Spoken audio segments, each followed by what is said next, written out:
question we've gotten a lot is how do we get the ships to sink so realistically? Down at the very bottom in one of the compartments I've got a little hole cut there, and that'll let water come in. And then I've got a weight. In this case I've got just a piece of iron, about 2 or 3 pounds.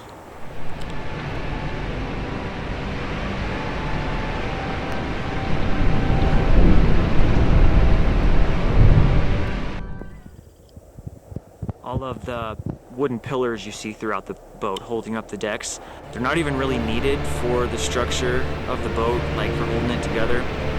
It's so lightweight, all it would need is the cardboard walls in there to keep everything held up, but the wooden pillars keep the boat from completely collapsing after it goes under the water.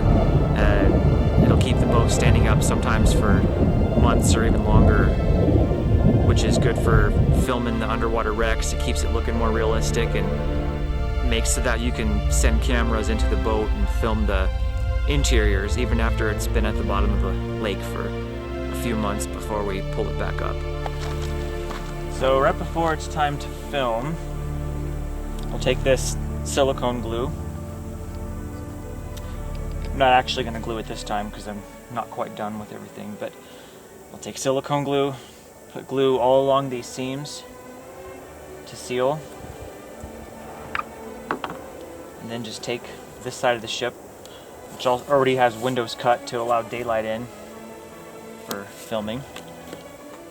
So now after closing the boat back up, this side of the boat looks kind of funny with the great big windows. Doesn't match the good side, but that's why during the sinkings I pretty much only get one angle, film one side of the boat, because the other side has all the big windows to let in light for the interior sets. Spin back around to the other side, and the boat's got all the windows drawn on and the lifeboats, and during the sinking I'll be just filming this side because it looks, more realistic than the other side with the great big windows cut in.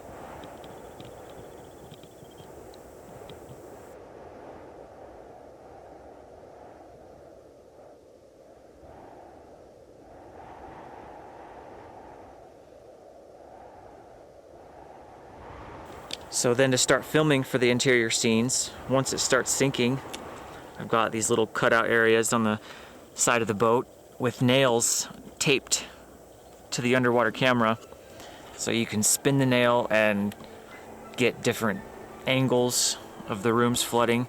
Got one there for the dining room, got one here for the grand staircase.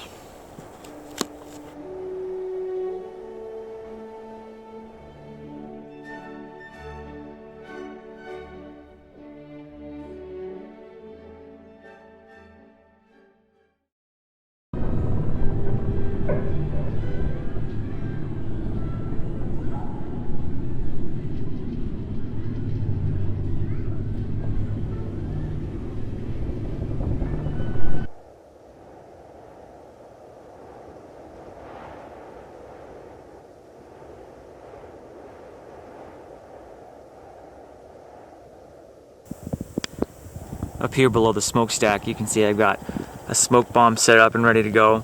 It just adds a little bit of a dramatic effect during the sinking. The fuse is up on top, down in the smokestack, so I'll have to cut the scene and quickly light the smoke bomb